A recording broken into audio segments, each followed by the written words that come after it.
So, what happens after you wake up? I mean, really wake up. That's the huge question at the heart of the Tidal Hour, a fictional novel we're diving into today. It's imagined as a kind of spiritual successor to Kate Chopin's classic, The Awakening, picking up where that story left off and exploring an answer that has fascinated readers for over a century. And this is the whole thing, right? The story isn't just about that one single aha moment of realization. It's about everything that comes after, the long, the difficult, and ultimately the beautiful journey that follows. It's about making the choice not just to wake up, but to stay awake. You see, if you've read Chopin's novel, you know her protagonist, Edna Pontellier, her awakening leads to a really tragic end. But the Tidal Hour asks, what if it didn't have to? It explores a totally different path, one of survival, of love, and of defiantly building a life on your own terms, no matter what. All right, so let's get into it. Our story starts with Clémence Aurigny. Picture this. She's a 43-year-old widow in 19th century New Orleans. Her life is all about quiet respectability. She's a woman who seems completely defined by her past, by her role as a widow, and by the super rigid social rules of her world. And you have to understand that world she's in, the Creole society of the Vieux Carré. This isn't just some background detail. It's practically a cage. It's a world of super strict rules, of reputations built over generations, and there are serious consequences for anyone, especially a woman, who dares to step out of line. Wow. This quote from the novel just nails Clemence's existence, doesn't it? For 11 years, ever since her husband died, she has just been waiting. Waiting for grief to be over, waiting for life to happen to her, waiting for a purpose she can't even put a name to. It's a totally passive, suppressed life. And this right here, this is the first crack in that passive existence. Before any big event, before anyone else enters the picture, something just shifts inside her. The fear that had been running her life, it just evaporates. She goes from living in ruins to realizing, maybe for the first time, that she's free to build something new. So an internal awakening is a huge first step, right? But often it takes some kind of external force to really push us into action. And for Clémence, that catalyst arrives in the mail, in the form of a single, life-altering letter. The letter is from a Marguerite Delacroix, a niece she never even knew she had. Marguerite is orphaned, she has no money, and she's all alone. Her letter is a total disruption. It's a plea from the outside world that completely shatters the quiet of Clemence's carefully managed life. So why does she say yes? I mean, it's a huge risk. But her answer just says everything. It's not just about being charitable. It's about her own deep, deep hunger to be needed, to be part of something, to finally do something, instead of just waiting around. This is her first real step out of the shadows. So Marguerite's arrival doesn't just fill an empty room in the house.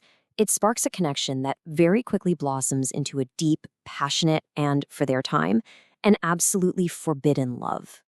And their bond develops so fast and with so much intensity.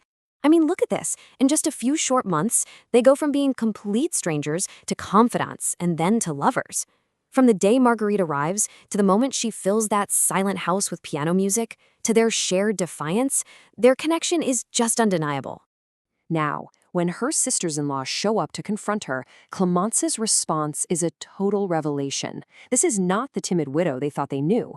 She defends her truth with this clarity and strength that absolutely shocks them, and she reclaims the word love from their ugly accusations of sin. But as you can imagine, making a choice like this in a world like theirs, it doesn't go unanswered. Their family and their entire society basically mobilize to crush this newfound freedom, and they use every weapon they have. The pushback comes in two pretty devastating forms. First, there's a financial ultimatum that threatens to rip them apart. And then second, a legal petition that's designed to strip Clémence of her home, her freedom, and her very sanity. So the first attack comes from Marguerite's wealthy, estranged family. They offer her a fortune, a place in society, a life of ease. But there's a catch. She has to abandon Clémence and conform. It's a brutal choice, social acceptance and wealth versus authentic love and being an outcast.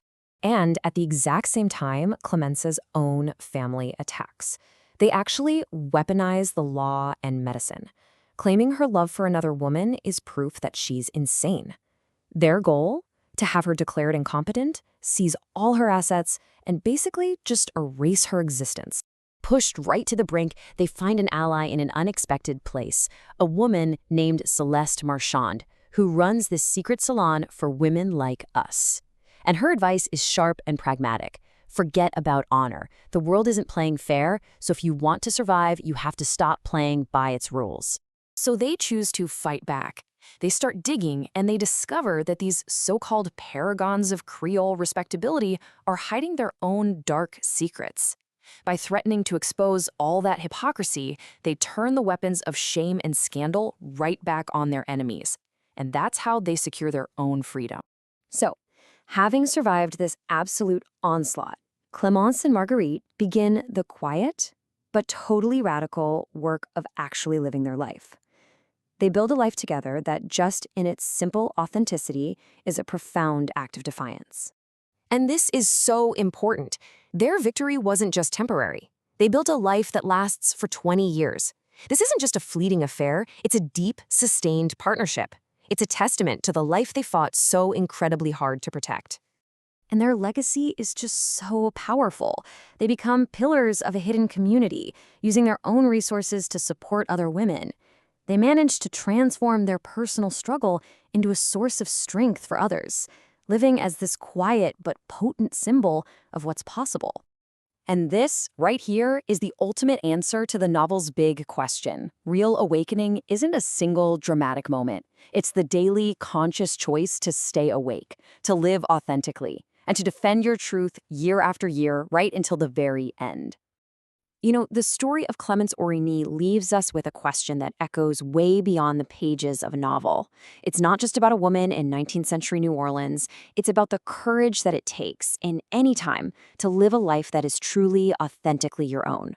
So, what does it mean to you?